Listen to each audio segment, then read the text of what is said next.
Empires do not collapse with a single battle. They collapse in silence long before the final blow. What destroys them is not the sword of the enemy, but the slow erosion of their own foundations. Every great nation looks eternal while it is rising, but all it takes is one crack in its spirit, and the decline begins. When you walk among the ruins of Rome, it is easy to imagine that barbarians brought it all crashing down. But the truth is harder to face. Rome rotted from within. Its armies grew complacent. Its citizens traded discipline for spectacle. Its leaders for power and comfort. By the time the walls were breached, the empire was already hollow. And here lies the unsettling thought. Every empire believes it is different. Every empire believes it will last. The Romans believed it. The Athenians believed it. The British believed it. And today, we believe it too. Empires don't die in a day. They decay in the hearts of their people. They crumble in the silence of moral weakness, in the apathy of citizens who look away, in the arrogance of leaders who believe themselves untouchable. The collapse is not sudden. It is a long nightfall. And when the crash finally comes, it is only the echo of centuries of decay. Empires don't die in a day. They rot silently until the collapse is deafening. The historian Edward Gibbon, in his monumental work, The Decline and Fall of the Roman Empire, gave us a warning that has echoed through centuries. He argued that Rome was not conquered by foreign armies. It destroyed itself. Luxury replaced discipline. Corruption ate away at civic duty. The military lost its edge, and the people surrendered their seriousness for bread and circuses.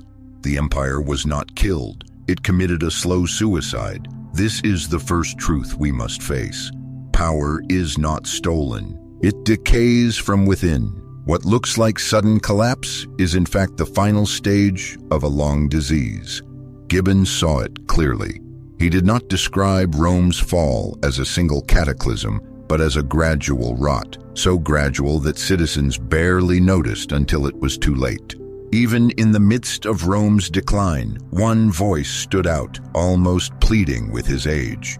Marcus Aurelius, emperor and Stoic philosopher, wrote in his private meditations about the dangers of weakness, of vanity, of forgetting one's duty. He urged himself to stay disciplined, to remain a servant of truth and justice, even as the empire he ruled was sliding into corruption. His words strike us with irony today. The emperor was fighting to preserve his own integrity while presiding over a civilization that had already begun to lose its soul. It is not enemies at the gates that doom great nations. It is the failure to govern themselves. When leaders abandon virtue for ambition, when citizens trade freedom for comfort, when truth becomes less important than spectacle, the empire is already falling, even if the walls still stand. The real danger is not the sudden attack from outside, but the silent surrender inside. Empires die from within long before they collapse from without. If empires die from within, the next question is inevitable. Is there a pattern to their decline? History suggests there is. Across cultures and centuries, great minds observed that civilizations rise, peak, and eventually crumble in ways that feel hauntingly familiar. Their conclusions, drawn in different times and places, converge into a single truth. Decline is not random, it is cyclical. The Greek historian Polybius was among the first to chart this rhythm. He described what he called the cycle of governments. Monarchies begin with strength but drift into tyranny. Aristocracies turn into corrupt oligarchies. Democracies degenerate into chaos, where freedom without restraint collapses into mob rule. And out of that chaos, a new despot always emerges. For Polybius, history was not a straight line of progress. It was a wheel turning endlessly, each system carrying the seed of its own destruction. Plato, writing even earlier, warned of the same danger. In the Republic, he argued that democracy carries within it a fatal flaw. When every desire is treated as equal, When self-indulgence masquerades as freedom, society unravels. The people, weary of disorder, begin to crave a strong hand, a ruler who promises order at any cost. Democracy, left unchecked, gives birth to tyranny. The trial and execution of Socrates was, for Plato, the clearest sign. When passion triumphs over reason, the city is doomed. Centuries later, the German thinker Oswald Spengler revived this cyclical vision on a civilizational scale. In The Decline of the West, he claimed that cultures are like living organisms. They are born with a creative soul, grow into full expression, and then calcify into mechanical civilization. What was once art becomes entertainment. What was once faith becomes empty ritual. What was once vigor becomes exhaustion. For Spengler, the West itself was already in its winter, a giant whose vitality had turned into inertia. Arnold Toynbee, one of the 20th century's great historians, offered another lens. He argued that civilizations rise when their elites respond creatively to challenges. They fall when those same elites become rigid, complacent, unable to adapt. Collapse comes not from external enemies, but from a failure of imagination, a refusal to answer the test of history. For Toynbee, civilizations do not die by murder, they die by suicide. When Polybius, Plato, Spengler, and Toynbee, separated by centuries, arrive at the same conclusion, it forces us to listen. They tell us that the fall of empires is not an accident. It is a law of history. What rises must decline. What grows strong will one day weaken.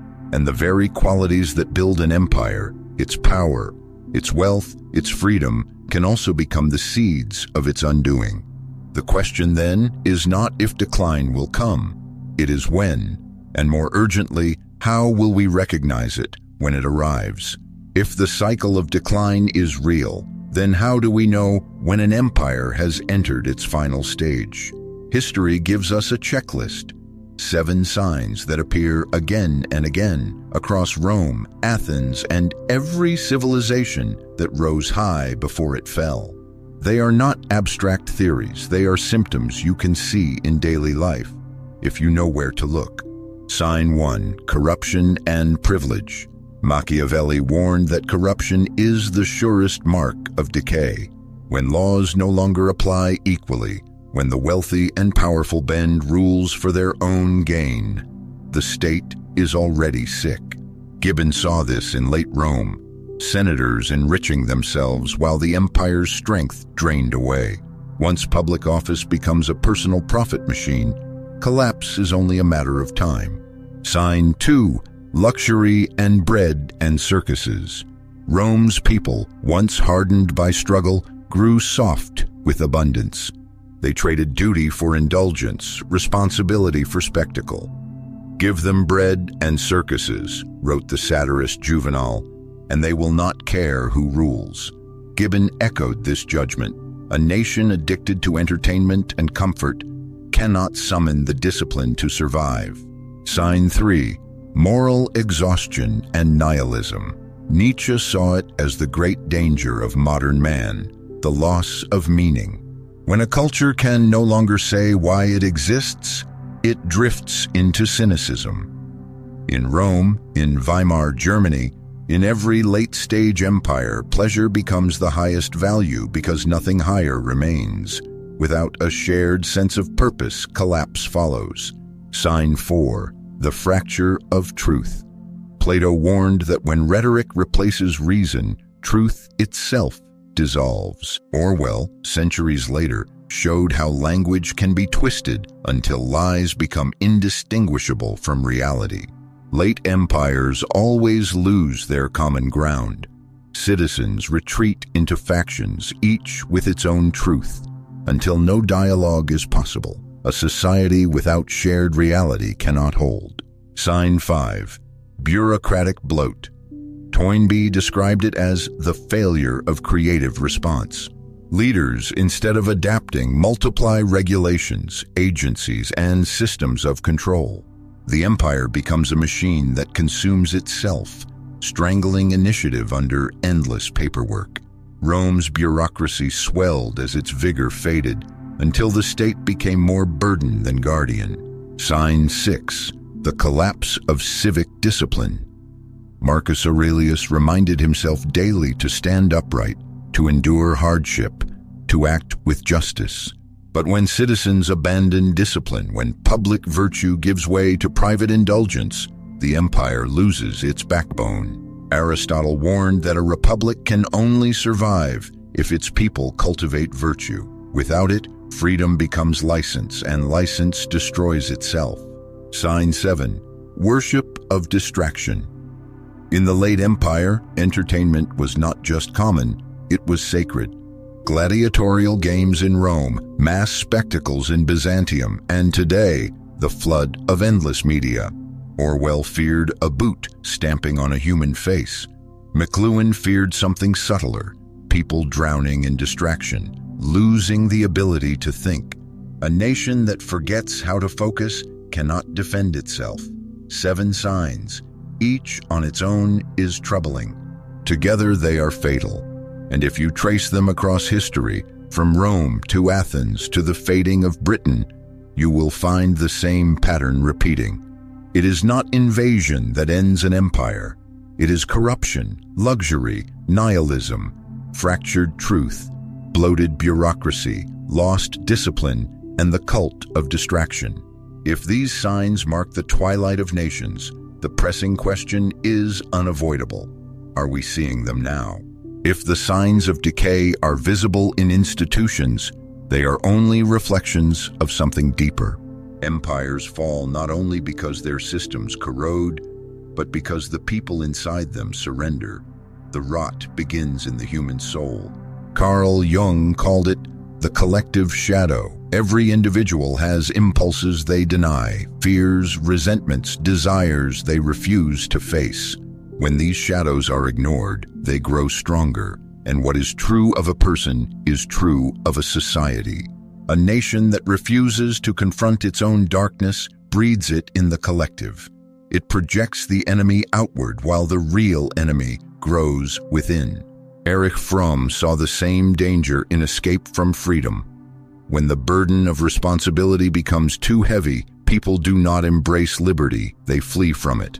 They hand their agency to the crowd, to the leader, to the system that promises safety. Fromm argued that this is how free societies destroy themselves, not through conquest, but through the quiet surrender of citizens who no longer want to bear the weight of freedom. Gustave Le Bon and Ortega y Gasset warned about the rise of the crowd. When individuals stop thinking for themselves, they dissolve into the mass. The crowd does not deliberate. It feels, it rages, it demands. And in that frenzy, reason is drowned.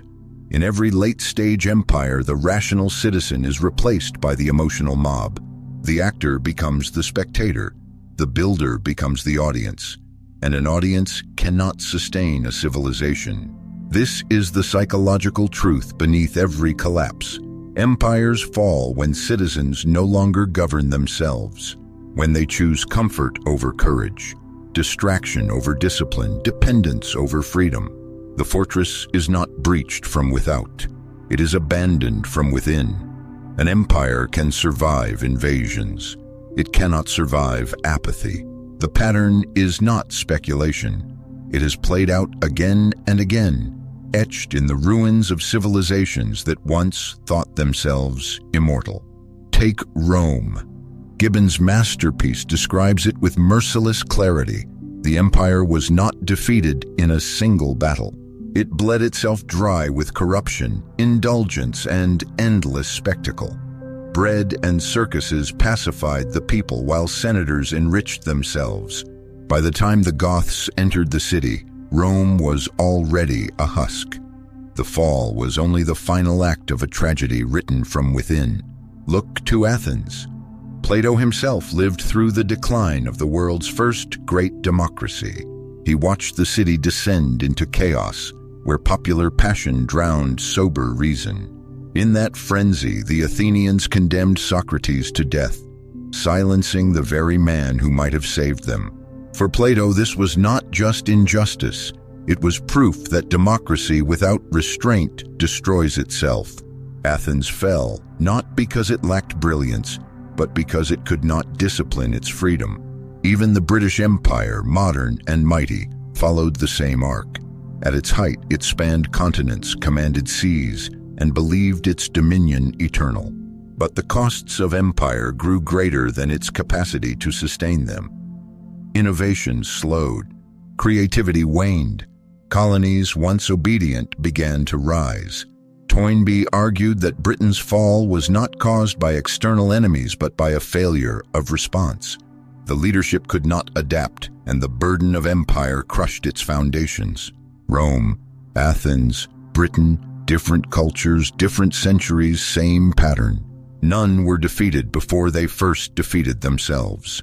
The sword may deliver the final blow, but the real collapse always begins in silence, through corruption, exhaustion, and a people who no longer believe. History is not just a record of what was, it is a mirror held up to what is. And if empires have always fallen this way, we must ask, where do we stand in the cycle today? History feels distant until you begin to notice the same patterns alive in our own age. The ruins of Rome, the fall of Athens, the twilight of Britain, they are not just stories of the past. They are warnings reflected in our present moment. Look first at truth itself. Once, societies held at least some shared reality, a foundation of facts that allowed debate. Today, that foundation is fracturing. Information has become tribal.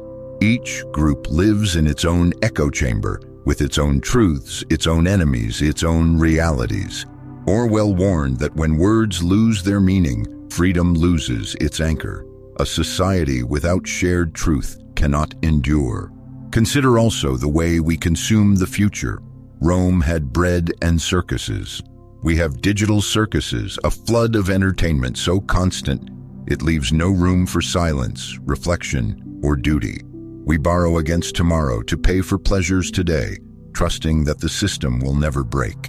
But civilizations collapse precisely when they begin eating their own future. Erich Fromm described how modern man flees from the burden of freedom.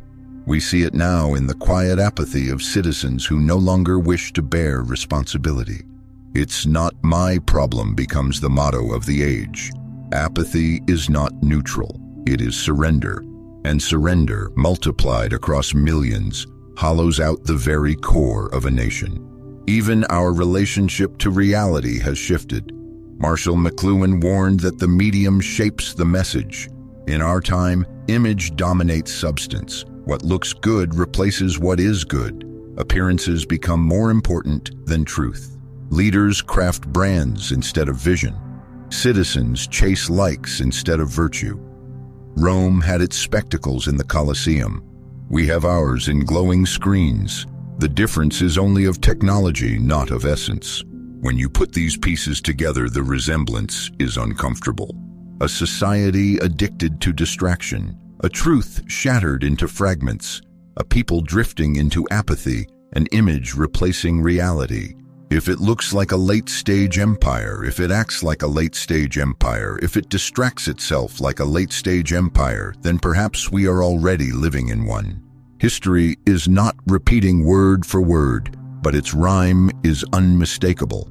The question is no longer whether empires fall. The question is whether we are watching it happen right now, and whether we will notice before the silence becomes collapse.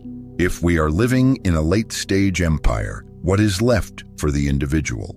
Do we simply drift with the current until the collapse comes? Or is there a way to stand firm even as the walls crumble? History suggests there is. Civilizations may fall, but men and women still choose how they live within them. The empire may decay, but the soul does not have to. Aristotle believed virtue was not an accident, but a discipline. Courage, temperance, justice, these are not gifts. They are habits built through daily practice. When a society loses its virtue, the task of the individual is to cultivate it within himself. You cannot control the empire, but you can control the kind of citizen you choose to be. Marcus Aurelius, ruling in the twilight of Rome, called this the inner citadel. He reminded himself each morning that discipline and integrity are fortresses no enemy can breach. Even as corruption surrounded him, he fought to remain upright. His empire was dying, but his soul was not. For us, the inner citadel means cultivating focus, honesty, and responsibility, even when the culture around us abandons them. Plato urged love of truth above all else. When lies multiply and tribes fight over illusions, the individual must remain faithful to reality itself. Truth is not decided by popularity. It is discovered through reason and lived with courage. In an age of noise, to cling to truth is itself a radical act. Carl Jung warned that ignoring the shadow only empowers it. Societies that refuse to face their darkness are destroyed by it. The same is true for the individual. To integrate the shadow, to acknowledge one's own weakness, anger, and fear, is the only way to prevent it from taking control. The citizen who confronts himself honestly becomes harder to manipulate, harder to corrupt, harder to enslave. And Alexis de Tocqueville, watching America in its early years, saw the strength of small communities bound by virtue and responsibility. When nations grow impersonal, when states grow distant, freedom survives in groups of citizens who voluntarily bind themselves together in responsibility and trust. The antidote to the crowd is the community. Empires may fall, nations may wither, but the fortress of the individual soul, disciplined by virtue, fortified by truth, strengthened by courage, cannot be conquered unless it surrenders. When history enters its twilight, the most radical act is to stand upright.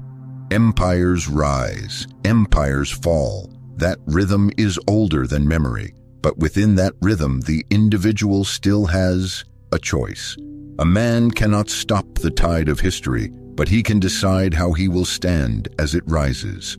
The lesson of Rome, of Athens, of every fallen nation is not only that decline is inevitable, it is that dignity can survive collapse.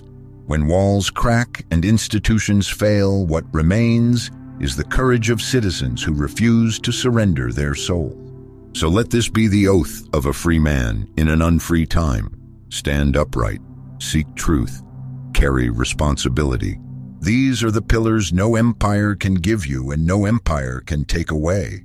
They are not grand slogans, they are daily choices. Choices to act with courage when fear surrounds you, to speak truth when lies dominate, to bear responsibility when others turn away. The empire may die, but you do not have to. If these words strike you, do not keep them to yourself. Share them with a friend you would want beside you when the walls begin to crack. Because in the end, civilization is not sustained by systems or slogans. It is sustained by men and women who choose to live free, whatever the cost. History will continue its cycle. The question is whether we will continue our duty. The oath is simple. Stand upright. Seek truth. Carry responsibility. That is how free citizens endure, even when empires do not.